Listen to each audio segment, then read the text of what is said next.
अनमोड मार्गाची होते दिवसेंदिवस पुन्हा दुर्दशा। गोवा बेळगाव महामार्गावरील रामनगर पासून अनमोड पर्यंत मार्ग गेल्या 7 वर्षापासून अजूनही अर्धवट स्थितीतच असून या मार्गावर प्रवास करताना उन्हाळ्यात धुळीचा सामना तर पावसाळ्यात चिखलाचा सामना करावा लागतो। तसेच रस्त्यावर पडलेले मोठमोठ्या खड्ड्यांचा सामना वाहनधारकांना अजूनही चुकलेला नाही।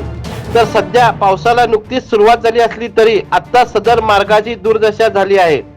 मग पूर्ण पावसाळ्यात काय होईल? या ठिकाणी रस्ता चिखलमय झाल्याने दुचाकीस्वार तसेच छोट्या वाहनांना तर मोठी कसरतच करून येथून जावे लागते। रात्रीच्या वेळी पडलेल्या मोठमोठ्या खड्ड्यात वाहने अडकून पडल्याने या मार्गावर वाहतुकीची कोंडी वारंवार होत आहे।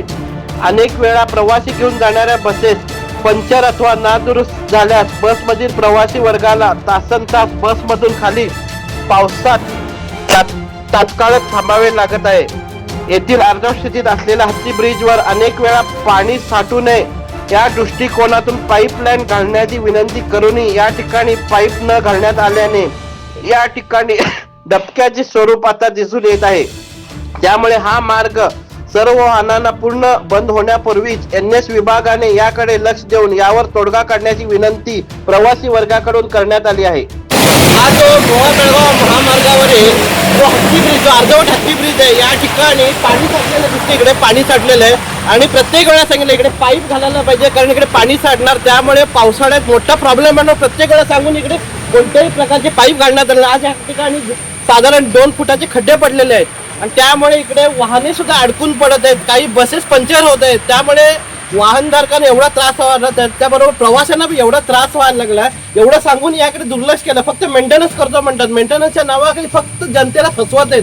त्यामुळे या पुढे तरी अजून पावसाळा सुरू झाला नाही सारखा, आजच 4 दिवस झाले पाऊस सुरू झाला, आज ही परिस्थिती आहे आणि पुढे पावसात काय पडलं, हा रोड बंद होण्याची स्थिती आहे। त्यामुळे एनएच विभागाला सुद्धा सांगून एनएच विभाग पूर्णतः दुष्काळ जे याकडे दुर्लक्ष करत आहेत, कारण इकडे जर पाईप जर घातले ना या ठिकाणी पाणी साठणार नाही अशी परिस्थिती आहे आणि पाणी साठल्यामुळे पूर्ण वाहतूक कोंडी होणार।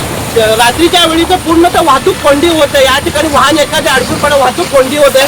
त्या लावून या पुढे तरी एनएच विभागाने याकडे लक्ष देऊन जे कॉन्ट्रॅक्टर आहे, जो मेंटेनन्स करणारा कॉन्ट्रॅक्टर आहे, सध्या आता मेंटेनन्स हा म्हात्रे नामक कॉन्ट्रॅक्टरकडे आहे। त्यानंतर हा ब्रिज बनवणार अशोका नामक जो कंपनीकडनं ब्रिज बनवणार आहे, तोवर तरी या ठिकाणी खड्डे बुजवण्यासाठी प्रयत्न करून या ठिकाणी पाईप घातल्यास मोठी समस्या आहे, ज्या ठिकाणी मोठी समस्या उद्भवती सॉल्व्ह होणार आहे।